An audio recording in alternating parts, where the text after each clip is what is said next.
Let me give you a basic explanation how it looks like. Let us say I have a telephone booth. I have a telephone booth. At a time, how many people can enter this? At a time, only one guy can enter. I have a telephone booth. At a time, only one guy can enter and talk. At a time, only one guy can enter and talk. Now, let us say group of people are waiting in the queue to make a call.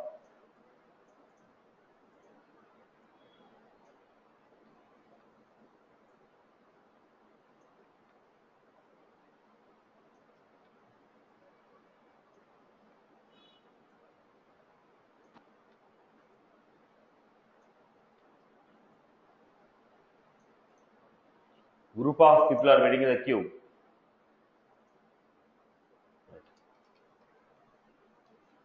to make a call. So, how do they get that turn? They are waiting in the queue. One by one will get a turn.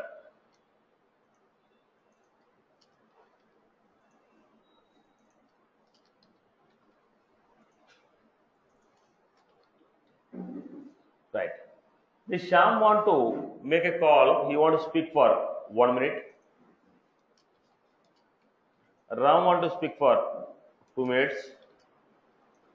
Kiran, he want to speak to his girlfriend.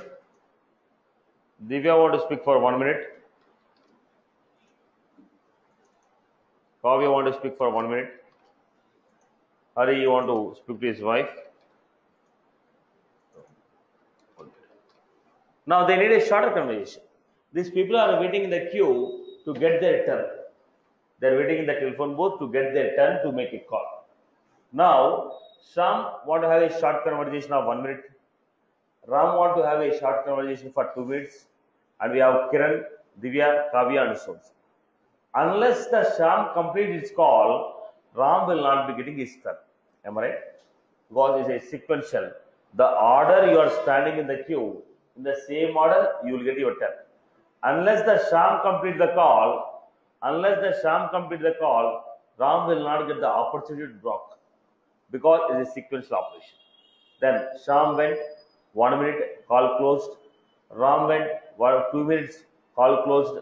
This Kiran went, he was speaking for 1 hour. So, when will the Divya get a turn? Unless the Kiran disconnects the call, Divya will not get a turn. So, Divya was waiting in the queue for last 1 hour to make a 2 minutes, 1 minute call. My statement takes only 1 minute. My statement will take only 1 minute because my previous statement is taking long. Because my previous statement is taking longer time, because the Kiran is taking longer time, I was forced to wait in the queue for 1.5 hour. Then Kiran came, Divya went, Kavya, Hari was making a call, 30 minutes. Then Faraz. How long the Faraz has to wait? Faraz has to wait almost 1 hour 30 minutes to get his turn. Basically, Faraz is making call to X, which is an independent.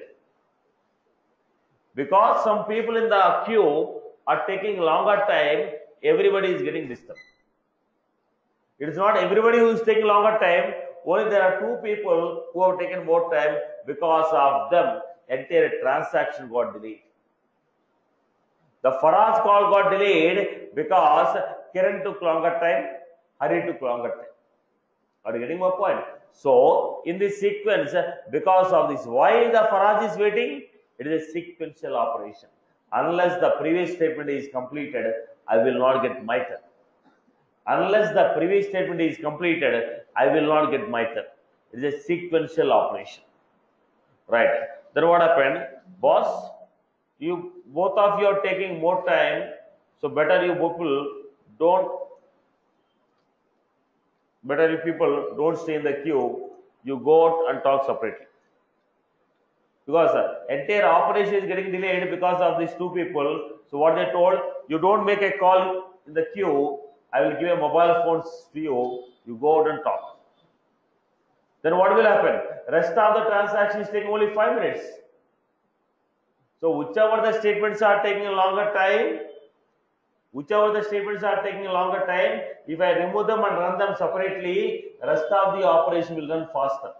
Are you getting my point here? Are you clear about this format? Okay. What was this? If any one of the statement is taking more time, if I run them independently, then operation will be running faster. But problem is, Kiran is making a call to Sita, and Divya also want to make a call to same Sita. Divya also want to make a call to the same Sita. Now, can I run this Kiran separately? No, why? There is a dependency. Unless the Kiran disconnect the call, Divya cannot make a call, because both want to talk to the same girl. So, which statements I can run separately? Where there is no dependency.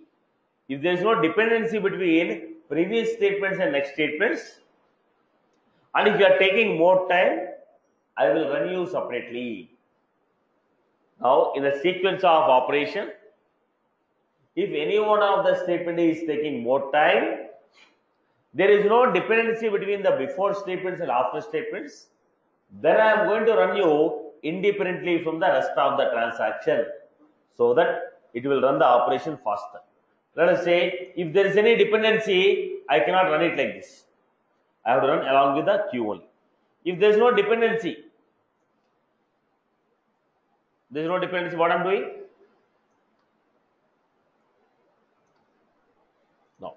This is one order. This is second. This is third. At a time, how many operations are running? 3 operations are running. At a time, how many? 3. So, Kiran is making calls separately, Hari is making calls separately, rest all the people are in one call. Now, what is the advantage of this?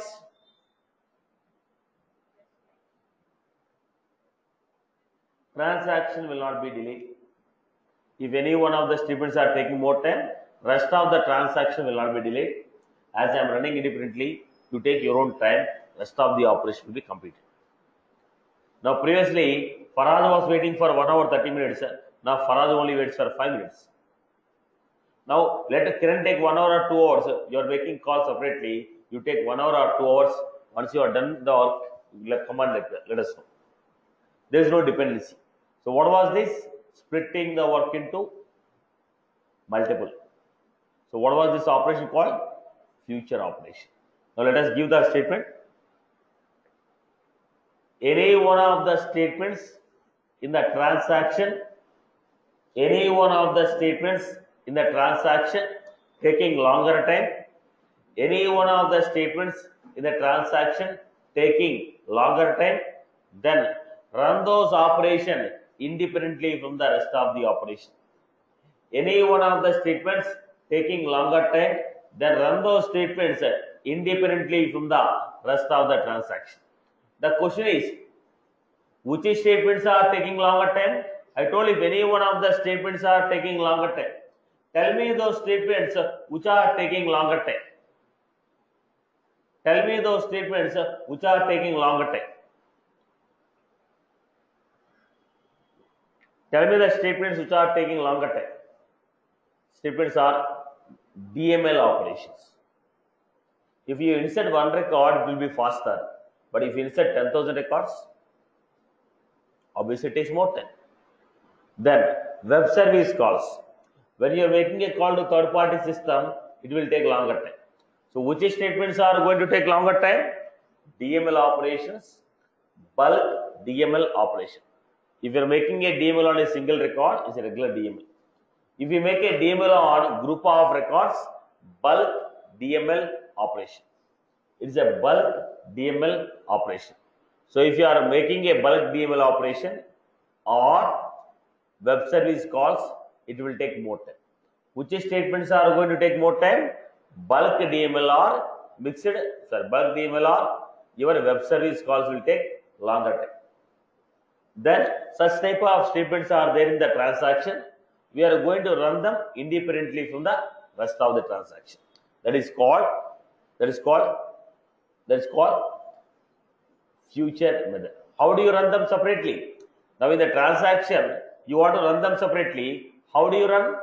By using the future method. By using the future method. To understand it clearly, to make it understandable, let me take one quick example.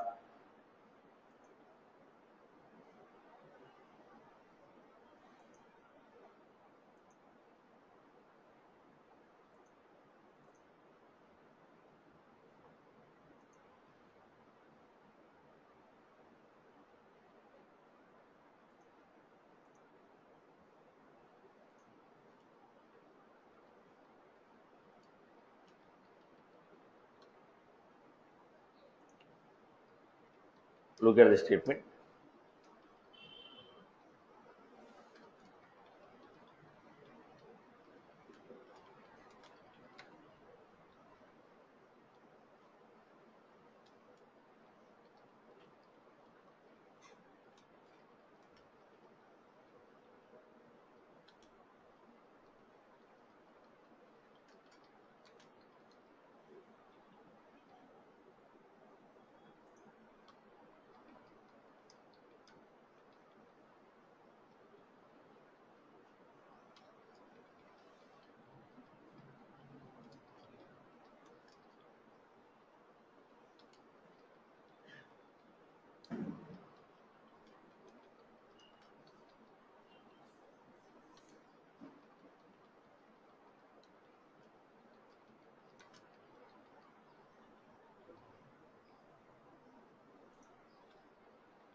This is what we get.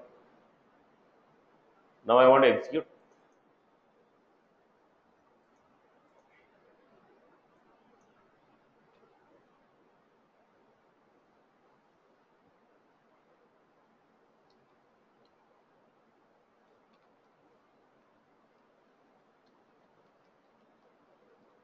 When I execute show, I am executing show.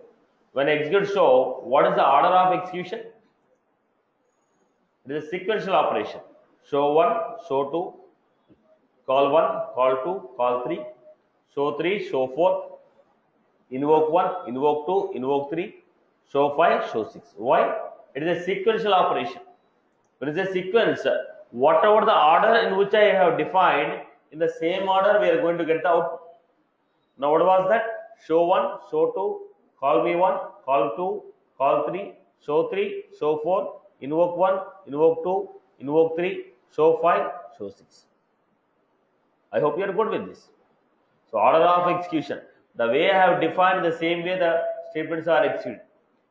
The way we have defined, in the same way the statements are executed. Order of execution. Right. Now, are you good with this? This is a sequential operation. But what I am doing now, I am making them as a feature. Data of future.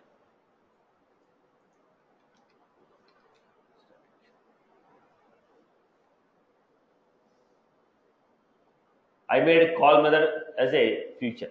When you make a call method as a feature, this will run separately. Rest all will run separately.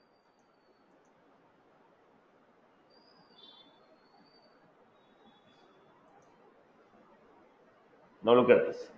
Show 1, show 2, show 3, show 4. There is no call. Invoke 1, invoke 2, invoke 3, show 5, show 6. because the call is running separately. How many transactions are going on now? 2 transactions.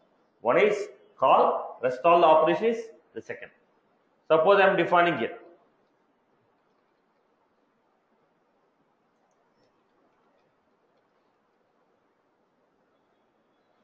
That go back.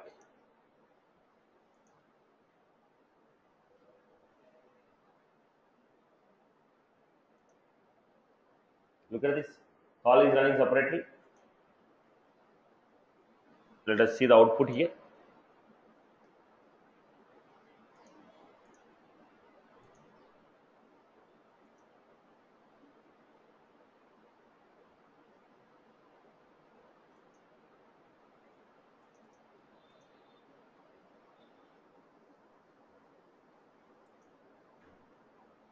What was this? Show 1, show 2, show 3, show 4, show 5, show 6. What about the remaining? Call me 1, call me 2, call me 3. We are giving here invoke 1, invoke 2, invoke 3. So what is happening here? When you define a method as a feature, they will be running independently from the rest of the transaction. When you define the method as a feature, they will be running independently from the rest of the transaction. When you define a method as a feature, they will be running independently from the rest of the transaction. I hope you are good. Okay.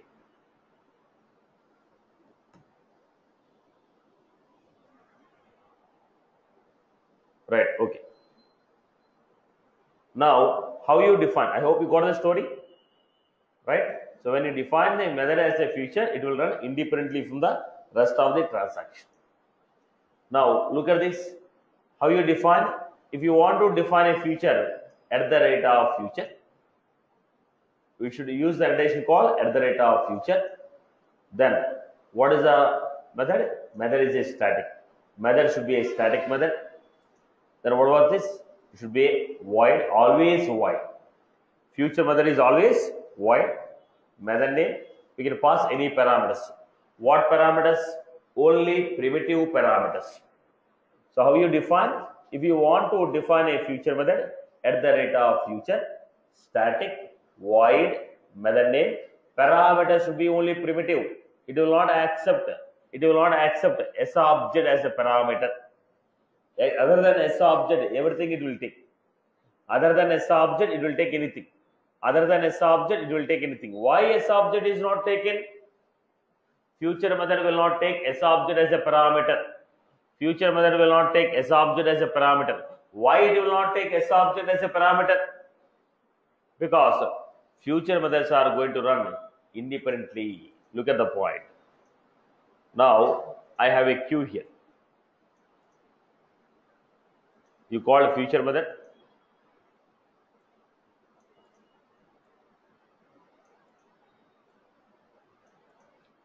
They are added to the queue.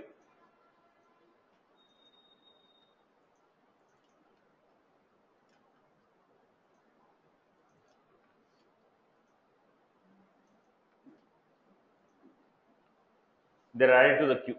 Once they are added to the queue, F1, F2, F3, F4, they are added to the queue. They are added to the queue, F1, F2, F3, F4. Once they are added to the queue, I am not sure when they are going to execute. They are not going to be executed immediately. They are added to the queue. Depends upon the availability of the resource in the queue, they will execute.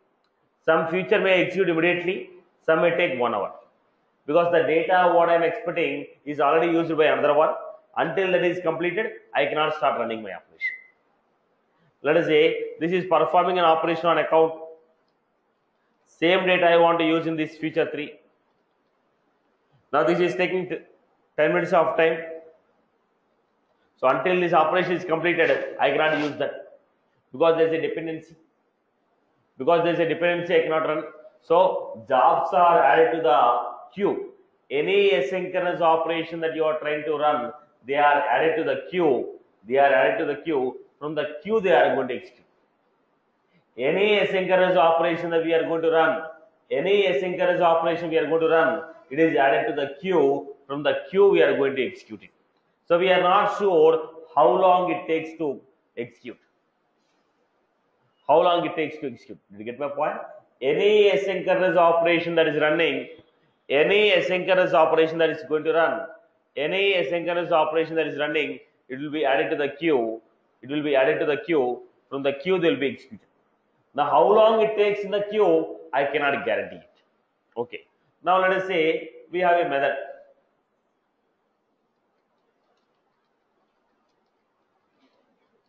Let us say this is a future method. Then I am calling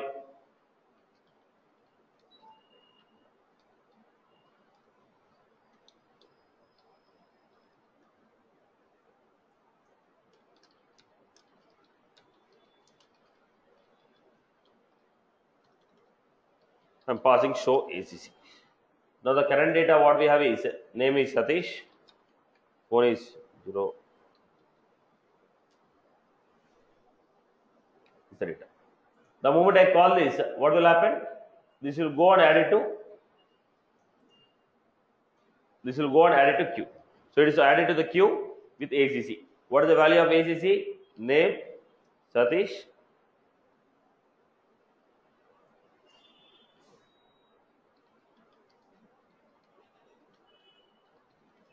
(412). Name Satish 4040123. I hope you are good with this. I hope you are good.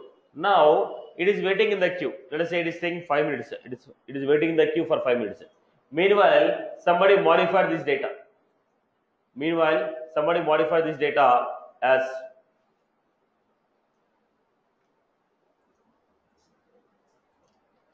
somebody has modified this data as.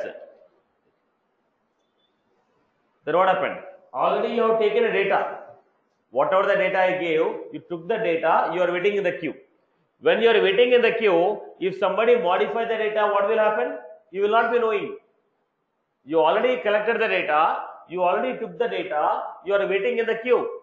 You already collected the data, you are waiting in the queue. When you are waiting in the queue, somebody has modified the data at the back end. The changes what they made, they will not be known to you, and still you will be running your operation with name Satish, phone 040123. But what actual data we have? Wipro 8888. Getting my point? When you collected the data, it is only Wipro 8888. Sorry, when you collected the data, it is Satish 040123. You collected this data, you are waiting in the queue for your turn. When you are waiting for your data in the turn, you already collected the data with the name Satish and 040123. You are waiting for your turn. When you are waiting for your turn, somebody modified the data at the back end that is not known to you, and still you have the old data and you are running the operation on old data, because of which there is inconsistency. That is the reason people say don't pass S object, as you are not going to be executed instantly. They say don't pass S object as parameter. Why? Because you are not going to execute instantly. You are going to be added to queue. From the queue you are going to execute. We don't know how long it takes for you to execute. During the delay, somebody else can modify this data. Right, boss? Have you followed this? That is the reason what we cannot pass. S object we cannot pass as a parameter. What is a feature method? Any long running operations are there in the transaction, they will be taking more time, due to which the transaction is delayed. To avoid this delay in the transaction, people are going with a feature method. When they go with a feature method, what we are doing, whichever the statements are taking longer time, run those statements independently from the rest of the transaction. Whichever the statements are taking longer time, run those statements independently from the rest of the transaction. How can you run those statements independently? At the rate of future. Method has to be static. Run type is void. Method name parameter. We can pass anything except S object. I told you why we cannot pass S object. Okay. The moment you say execute the future job will go and add to the queue. I hope you are good with this. Now tell me, what are the long running operations we have? bulk DML operation, web service calls are the some of the long running operations. Right. Okay. Now, future is a static method. If you want to call it from outside, how do you call? Class name dot. The moment you say class name dot method name, you are invoking a feature. Once you invoke a feature method, internally we have a table called async apex job object.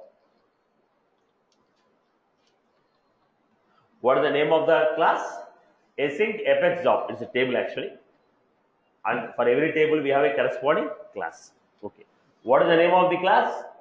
Name of the object? Async apex job object. What is the name of this? Async apex job object. Async apex job object. Any asynchronous method you are trying to call, any asynchronous method you are trying to call, that is registered with async apex job object. The moment you say method name, class name dot method name, it will come here.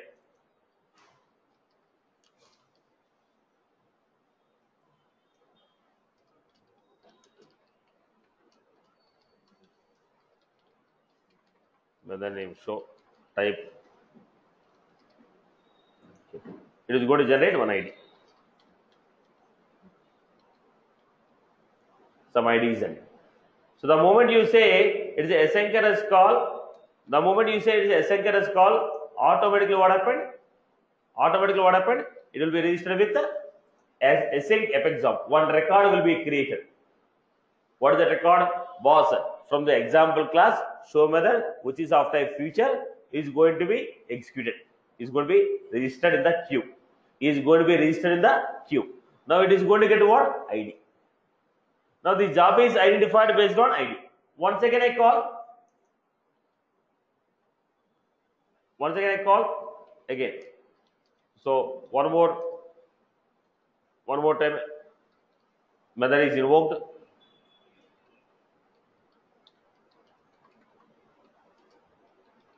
Now job ID identify that transaction. The future method which you invoked, that is identified by your job ID. The moment you call the method, it will go to, the moment you call, it will go to async apex job register. Once it is registered, it is added to the queue. Once it is registered, it is added to the queue. In the queue, we are going to add, what is that? 001. Done. Again, we call one more method, add the job ID. So, what is the order of execution? Tell me. What is the order of execution? The moment you are calling a future method, when you say class name dot static method, the moment you start calling a future method, it will go and register with async apex job object. Any asynchronous operation that is invoked, that may be a future, that may be a batch apex, that may be a schedule apex, that may be a queueable, any job, any asynchronous job that is invoked, first it will be registered in the async apex job object. It will register and say status, started, not started, how many completed, how many pending. So in the async apex job object, you can know what is the asynchronous job that is registered, in which class it is, what method, what is the status, how many batches, how many of them are completed, how many of them are success, how many of them failure. That will be tracked in async apex job object. Okay. Once it is registered in the async apex job object, this job will be added to the queue. Once it is added to the queue, based on the availability of resource, they will be executed. So when I call a future method, what is happening? The moment I call a future method, it will go and register with the async apex job object. Once it is registered with async apex job object, job ID will be created. Once a job ID is created, it is going to be added to the queue. From the queue, it is going to be executed. I hope you are clear. Any query on this? Right. Now in this process, when I say class name dot method name, how does it know the status? If I give job ID, you can know the status. Boss, when I call a future registered, and if I give this is your registered ID, that is easy for me to track. But what is the return type of future method? Return type of future method is void. When the return type of the future method is void, it is not expecting any value back. So future method will not return any job ID. Even though job ID is created, the person who called the future method, he will not get the job ID. In remaining 3 cases, job ID will come. In the future method, will not get a job ID. If you don't get a job ID, what should I do? I have to write a SQL query in different style. If you know ID of the record, easy to fetch the data, where ID equal to so and so. If you don't know ID, what should I do? I have to write where class name equal to so and so, method name equal to so and so. Right. Now, method name equal to so and so. But the problem here is, look at the problem. The problem is, I call the show method twice. Now when I call the show method twice, which method is running, which method you call first? There's a problem with that. If you know ID, if I know ID, I'll say where ID equal to this. If you don't know ID, a bit complex to find out the status. Are you getting my point? Clear?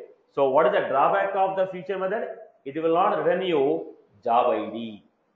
It will create the job, but it will not return you job ID. It will create the job, but it will not return the job ID. So what are the drawbacks we have? It will not take SObject as a parameter. It will not take, okay, it will not return job ID. SObject parameter is not accepted. Job ID is not going to be written. But it is registered in the async apex job object, and jobs will be executed in the queue. I hope you followed this. Clear? Now what is the order of execution, boss? The moment I call a method, go to async apex job object, register the job. Once the job is registered in the object, you get an ID. Once the ID is generated, go to the queue and add it to the queue. Now, based on the availability of the resource, you will be executed. Right? What are the drawbacks of future? Future method will not accept SObject. Why? Why? Because I cannot guarantee that you will be executed immediately. You are added to the queue. In the queue, based on the availability of resource, you are executed. So I cannot guarantee that you will be executed immediately. Meanwhile, if you are waiting, meanwhile somebody change the data in the SObject, then the changes will not be notified to you. That is the reason I cannot guarantee that the changes are notified to you. So future method will not accept SObject. Second format. The second format, future method is not going to return any job ID, okay, to the person who invoked the future method, because the return type of the future method is void. Now tell me when you are going to use this future method. One of the example is whenever we want to call web service calls or a bulk DML operation, I'll be using future. How will you define future? At the rate of future, public, static, void, and method name. Parameters can be anything other than SObject. I hope you are good. People are good with this, and you have seen the execution of this order of execution. If I define a future, they are running independently. Right? Anyone has any query on that? People are good. Everyone is good with this. Okay. Now let us go to one of the use case.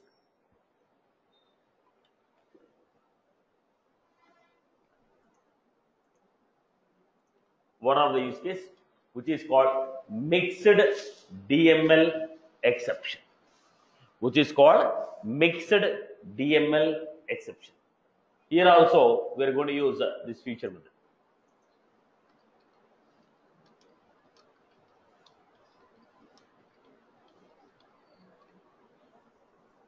What is this mixed DML exception? To get you concept, I'll give general explanation. Then I'll go to technical. Mixed DML exception. Let us say there are a group of friends, boss. There is a group of friends.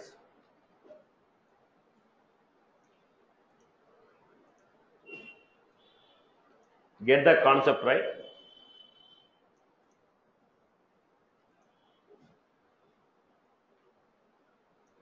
Group of friends. Let's say Sham. Get the concept, boss.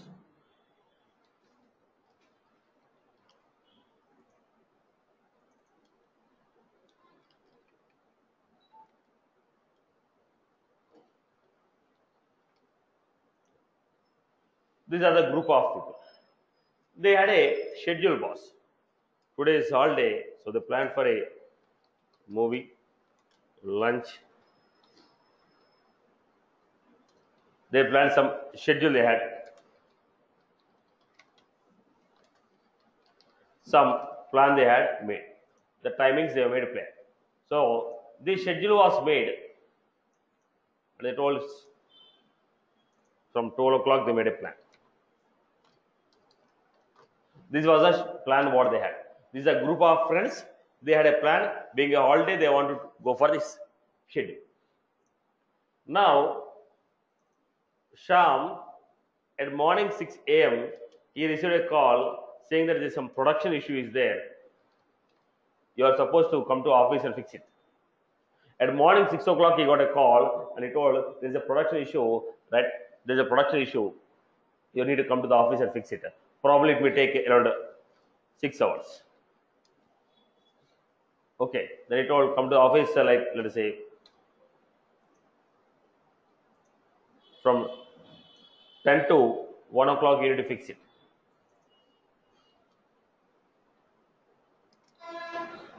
Then the Sham told to other friends, let us postpone the movie. Instead of 12 o'clock movie, let us go to 6 o'clock movie.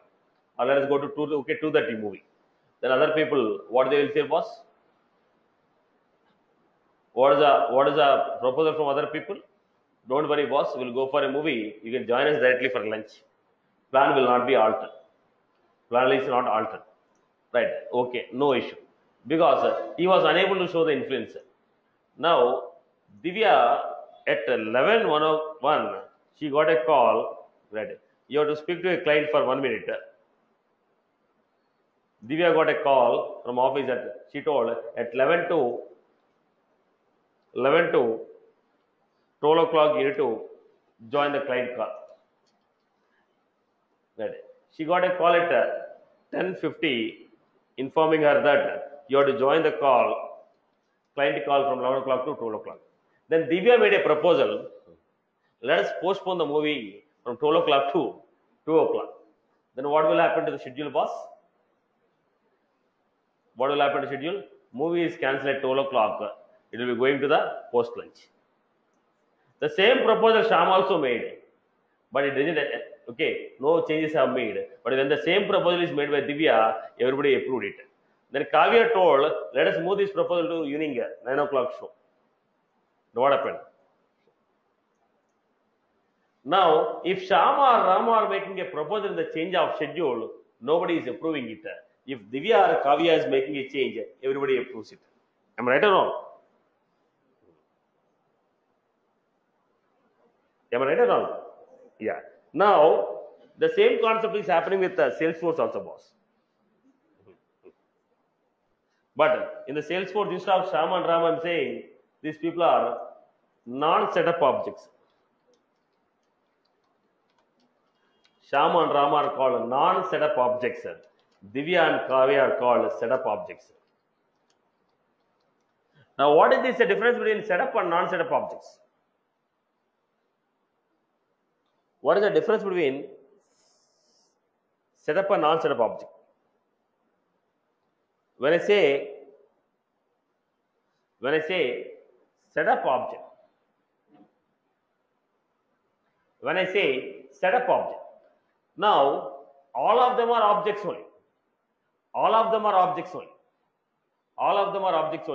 But there are some objects. There are some objects on which if I make any change, it will affect the permissions of other objects.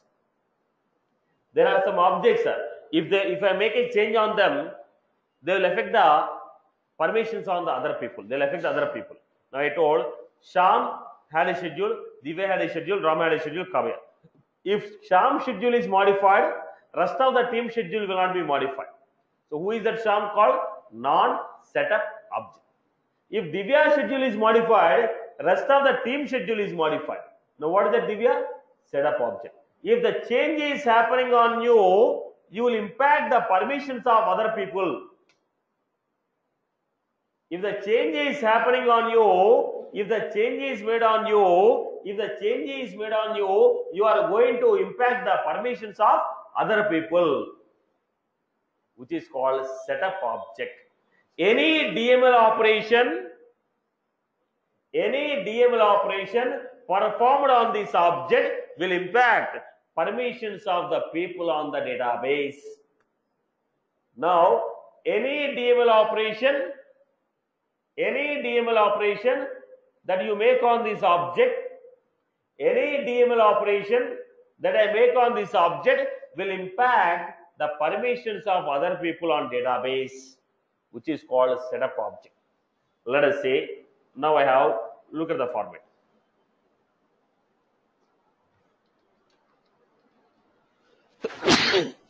VP operations.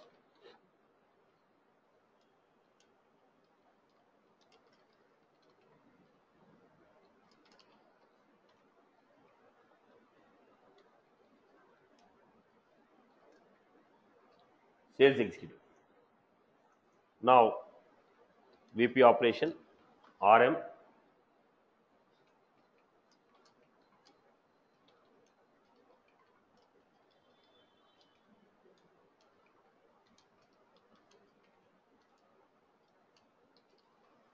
These are the people. I have a data owned by Shyam.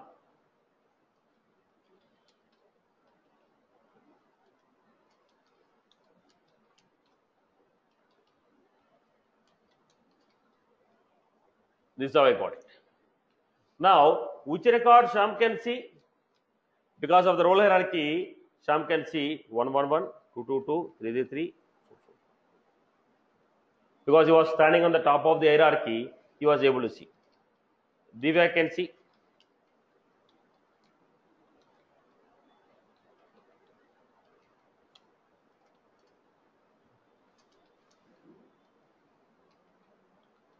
This is the permissions what they have. Right. Now, I made a DML. Where is this role stored? Roles are stored in user role object. Now, I made a role, SQL query on the role, and I fetched where name equal to manager. And I told manager will report directly to VP operation. I made a DML operation and told manager will not report to regional manager. I updated it. Manager will directly report to VP operation. Now, which records Kavya can see? Which record Divya can see? Divya can only see 222. She will not be able to see 333, 444. Why? The moment I made a change on the role, previously Kavya was reporting to Divya. That is the reason Divya was able to see 222, 333, 444. But now I told Kavya, you report to Shyam directly. Then obviously what happened? Now Kavya was able to see 333, 444.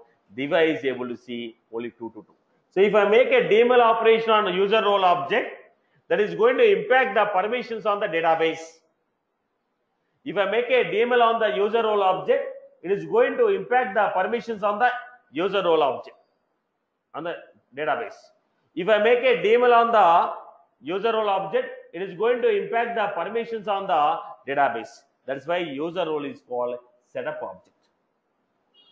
User role is called setup object. Are you getting? If I make a DML on this object, it will impact the permissions of the user on database. It is going to impact the permissions of the user on the database. Chalo, let me give. Now, user is there. Now, Shyam has a profile.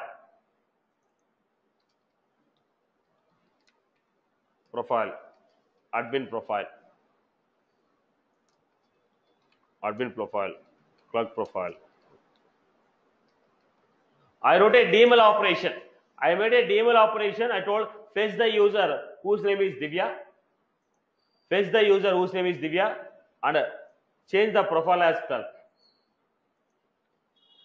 The moment I change the profile as a clerk, are the Divya's permissions are going to be impacted? Previously, Divya being administrator, she was able to see every record, every table. But now she was not able to see whatever the tables are given in the clerk profile, only that she can see. So if I make the change on user object, user role is changed, user profile is changed, user license is changed, user time zone is changed. If you make a changes on user object, it is going to impact the permissions of the users on database. If your role is modified, your permissions are changed on the database. If a profile is modified, your permissions are changed. If your permission set, I gave a permission set. If I remove that permission set, your permissions will be modified. Objects on which if you make a DML, that will impact the permissions of the user on database.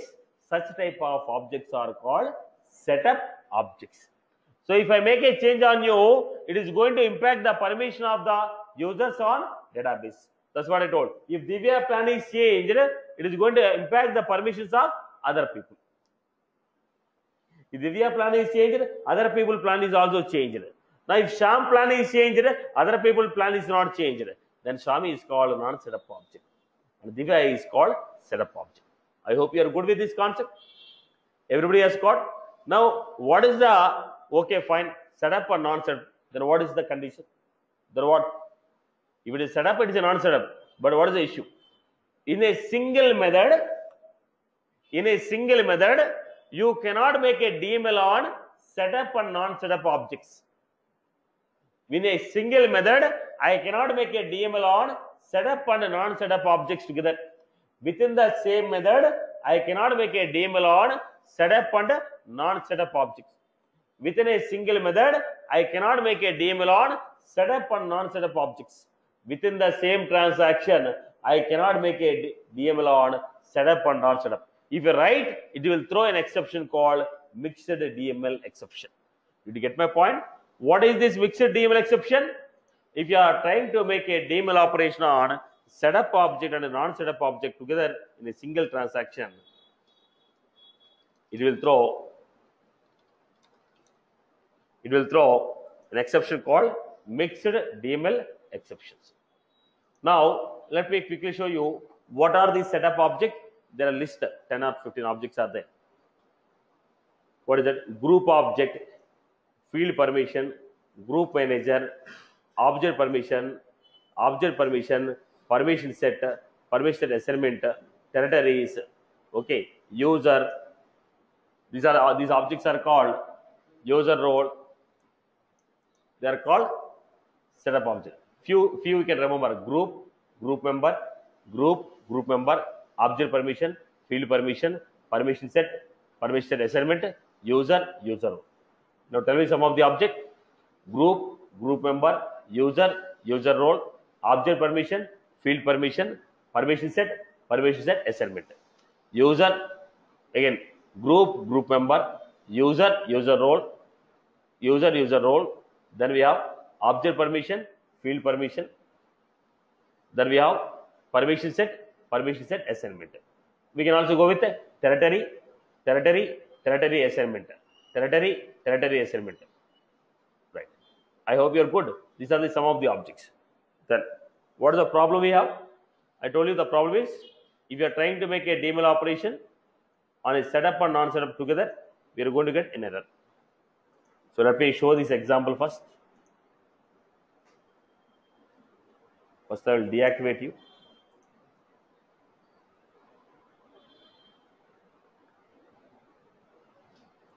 Student profile, okay.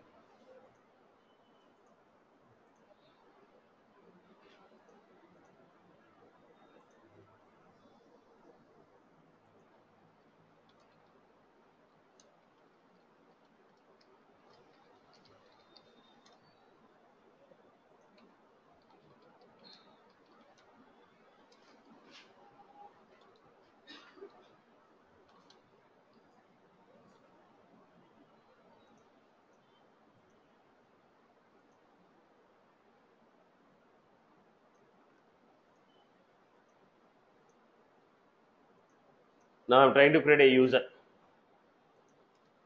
Get the user whose profile is student. Get the user role, alias name, email ID,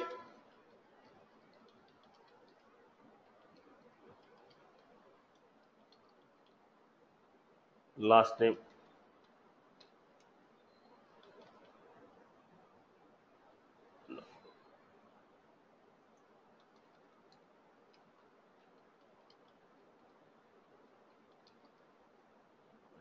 What was that?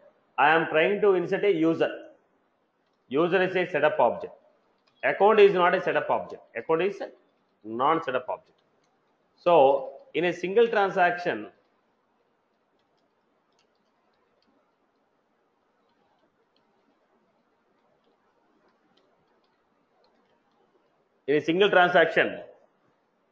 when I call a method called call, what is happening?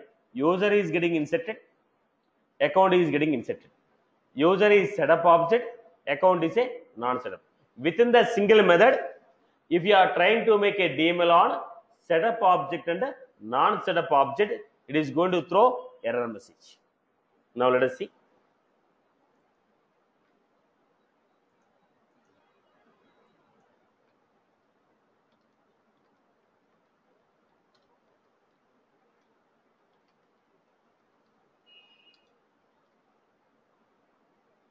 Execute. When execute, what is the exception we received? Mixed DML operation. Because in the same method, you are trying to execute setup and non-setup object. Now, because they are running together, we had an issue. What is our condition? When I say call, I need to insert a user, I need to insert an account. But if you are running together, we had an issue. If they are running together, we had an issue.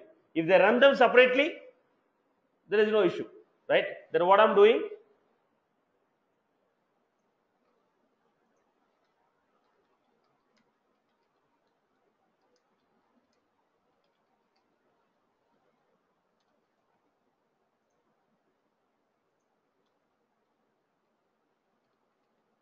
Future.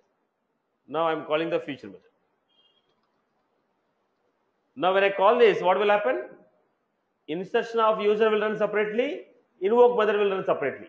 That will insert user, this will insert account. Because they are running separately, issue will be fixed.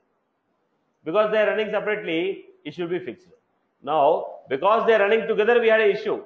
Now I resolve the issue by defining what? Future method. So what is the solution? When you say mixed DML exception, if you are trying to make DML operation on setup objects and non-setup objects together, if you are trying to make a DML operation on setup object and non-setup object together, it is going to throw error message.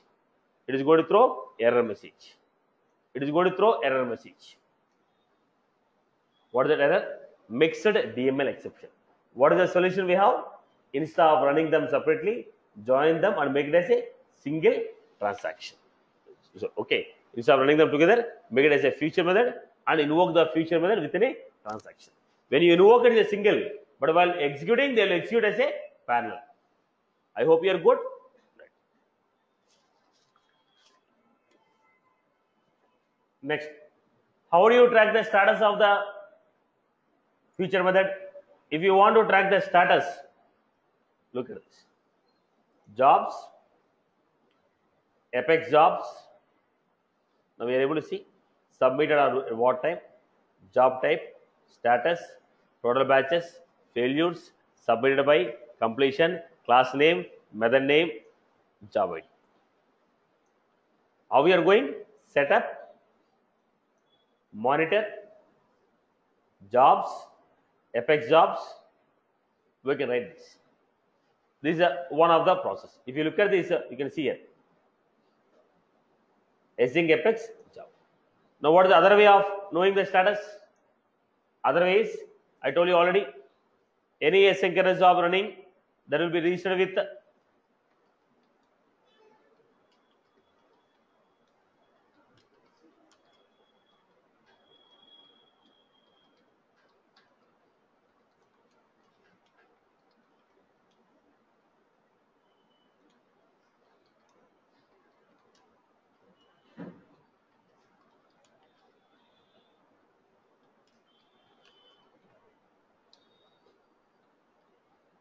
you write a SQL query, get the data.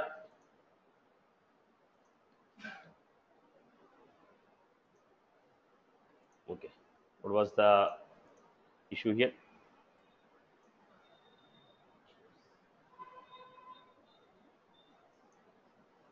Job type. Job type exceed. Now we wrote a SQL query. It will give the status. We can track it out. Now the SQL query we got, we can track it out here. Job ID, status completed, type future. Job ID, status, job ID, status, job type. Job ID, status, job type. Are you getting my point? We can write a SQL query, get the status of the job, or else we can go to monitor, track the status of the job. There are two ways in which we can track the status of the job. Okay.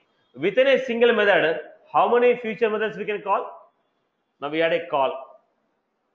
In the call, let us say, here we have show. In the show, how many calls I made? 1, 2. Like that, how many calls I can make?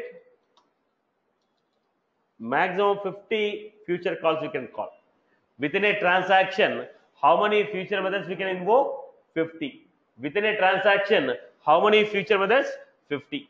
Within a future method, within a transaction, how many future methods? 50. Next, can I call a future method within a future method? Look at this. Call, within the call I am calling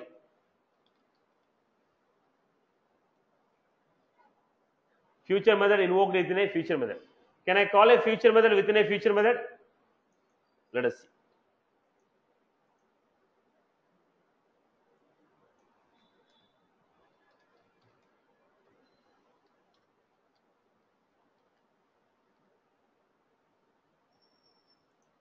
Execute.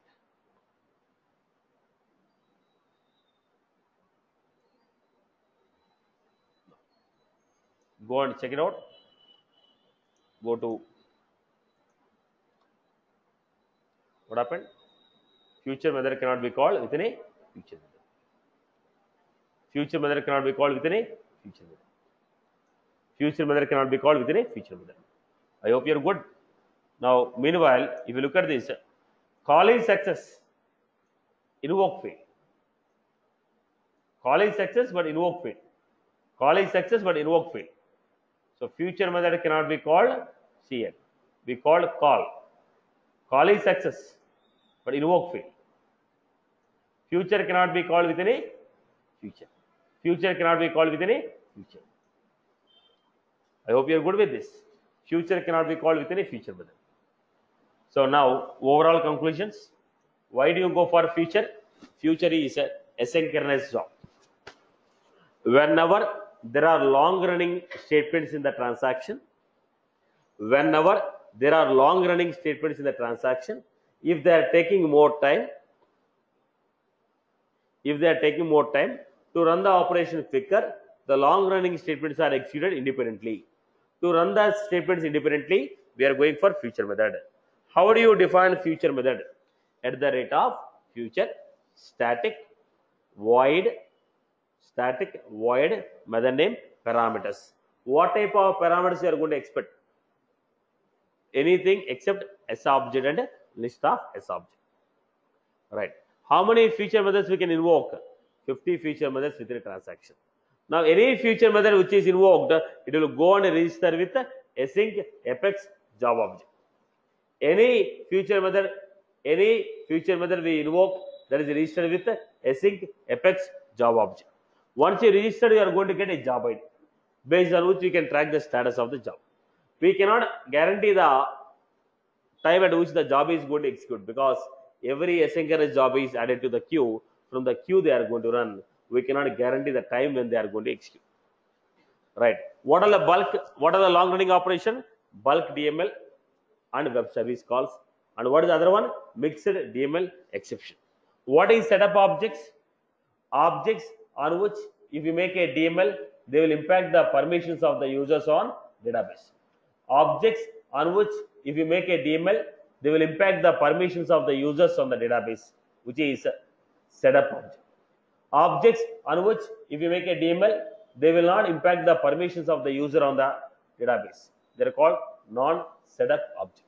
If I make a DML in a single transaction with a setup and non-setup, then they are called mixed DML exception. How do you resolve it? by using future method.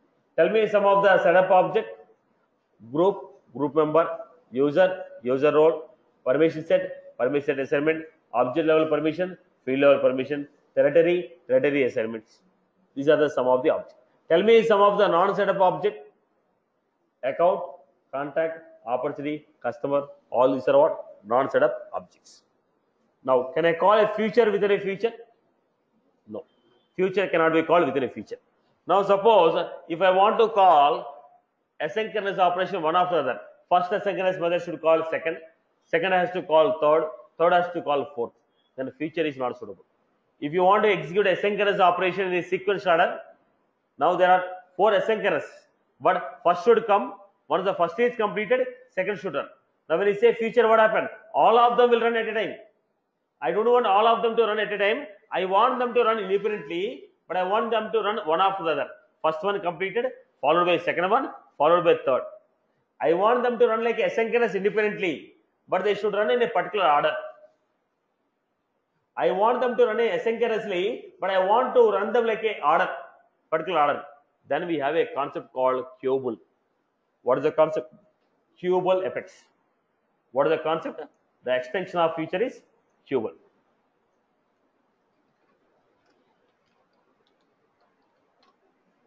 Now, how you make a queuable? Class implements queuable interface. If a class is implementing a queuable interface, it is a queue. It is a queue. Okay, class implements a queuable. It has to define a method called public void execute.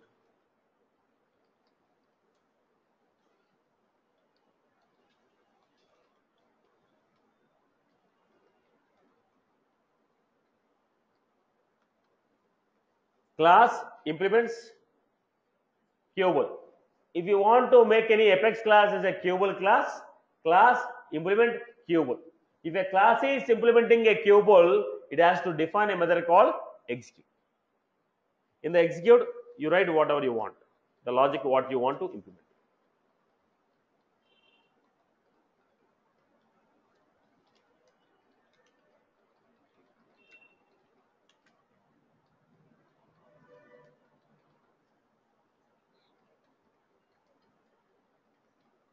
Then it goes. Now this will run asynchronously. This will run asynchronously. Tell me how you define.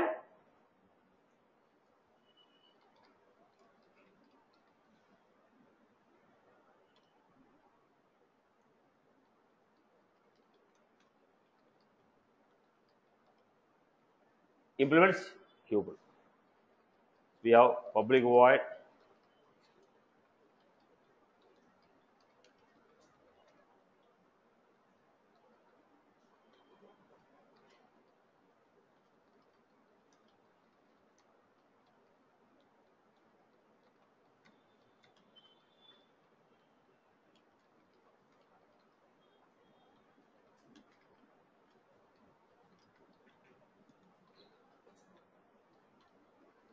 Now, whatever the logic you want to write, you are writing in this. But what is the advantage of going for this queuable?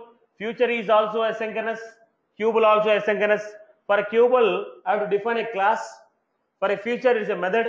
I can define number of methods in a single class only. But here, for every queuable, one separate class. It is asynchronous, that is also asynchronous. Then why should I go to queuable? Look at the point. First, we are giving. How do you execute? ID, job ID equal to system dot. Okay, look at the point. How do you execute the queue? The class which implemented a queuable interface.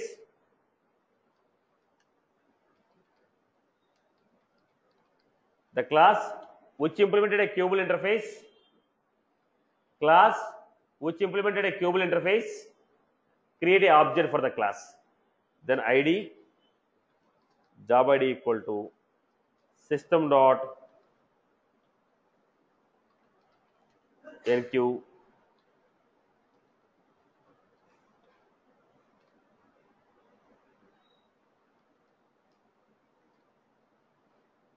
job system dot enqueue job, system dot enqueue job, system dot enqueue job. Now, what was this?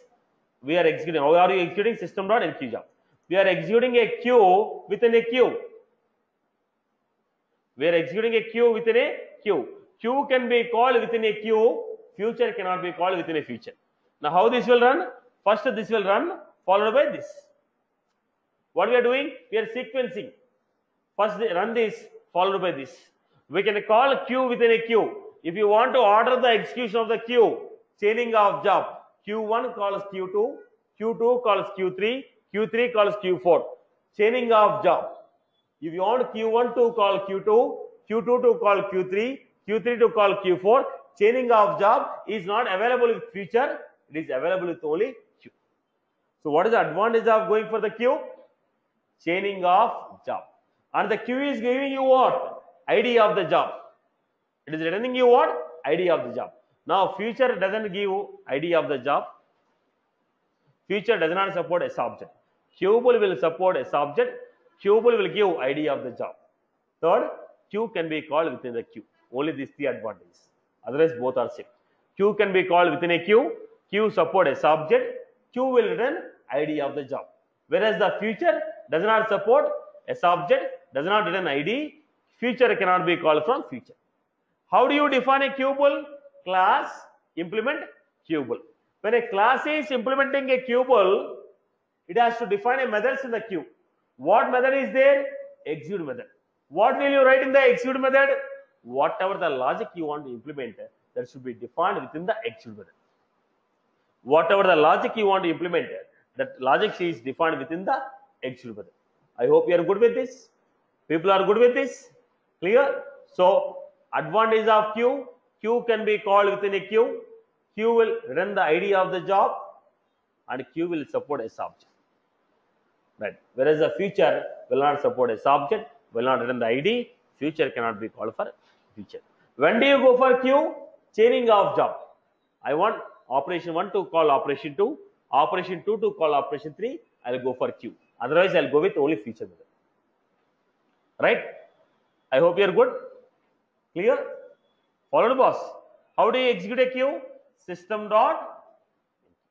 Now, I want to execute this queue. How do you do that?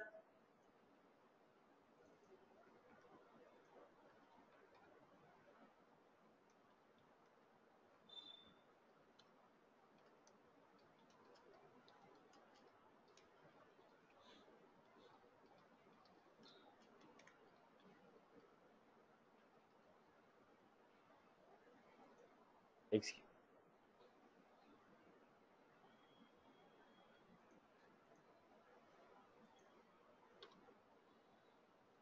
Now you got the structure here. What was that?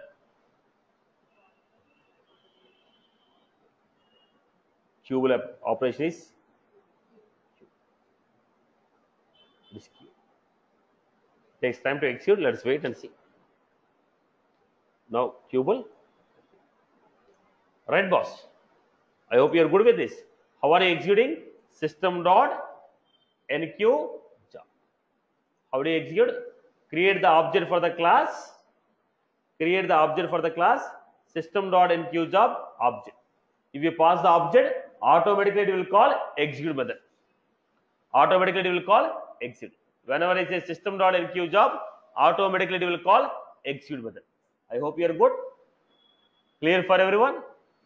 So that's all from my end for the day. We'll continue tomorrow.